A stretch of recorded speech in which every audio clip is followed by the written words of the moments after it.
Queria que o professor me explicasse a passagem de Marcos 16, 18. E por que muitas igrejas acabam usando esses rituais como serpentes? Por favor, leiam minha pergunta. Bom, a questão do Marcos é a seguinte, eu já abri a Bíblia aqui para a gente contextualizar. Esse é um texto em que, quando Jesus aparece aos discípulos, ele diz que aqueles que crescem poderiam fazer verdadeiros prodígios. E um deles, aqui no verso 18, diz o seguinte: se pegarem em cobras ou beberem algum veneno, não sofrerão nenhum mal. E quando puserem as mãos sobre os doentes, estes ficarão curados.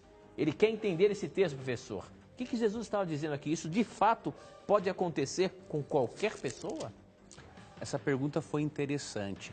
Realmente, algumas seitas, especialmente nos Estados Unidos, né, que se utilizam desse texto para até desafiar, pegando em serpentes, tomar veneno, sabendo, tendo a fé de que algo não vai lhe acontecer. Só que essas pessoas interpretam o texto de forma errada, porque elas estão, na verdade, tentando a Deus, algo contra o qual Jesus foi contra.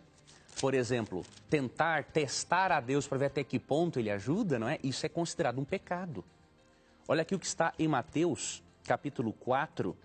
Quando o diabo tentou a Jesus, o diabo disse assim, ó: se és filho de Deus, joga-te daqui para baixo, pois está escrito, ele dará ordens aos seus anjos a seu respeito, e com as mãos eles o segurarão, para que você não tropece em pedra alguma. Jesus lhe respondeu, também está escrito, não ponha à prova o Senhor teu Deus. Não se deve colocar Deus à prova, pegando em serpentes, tomando veneno para saber se Deus vai livrar. O que Jesus está dizendo aqui é num contexto missiológico. Se você estiver pregando o evangelho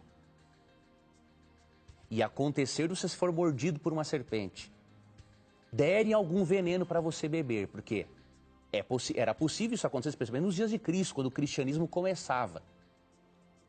Você ficará curado pela fé em mim.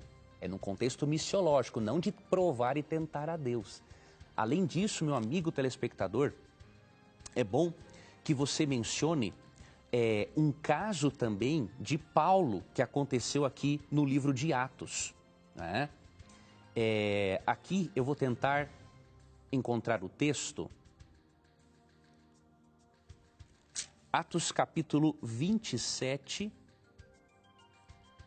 Vamos ler aqui qual é o versículo.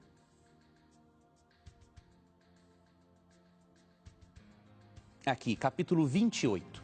Olha como que se cumpriu isso na vida de Paulo e que Paulo não saiu por aí pegando em serpente para provar que Deus estava com ele. Uma vez em terra, descobrimos que a ilha se chamava Malta. Paulo sobreviveu a um naufrágio aqui. Os habitantes da ilha mostraram extraordinária bondade para conosco. Fizeram uma fogueira e receberam bem a todos nós, pois estava chovendo e fazia frio. Paulo ajuntou um monte de gravetos. Quando os colocava no fogo, uma víbora, fugindo do calor, prendeu-se à sua mão. Quando os habitantes da ilha viram a cobra agarrada na mão de Paulo, disseram uns aos outros, certamente este homem é assassino, pois tendo escapado do mar, a justiça não lhe permite viver.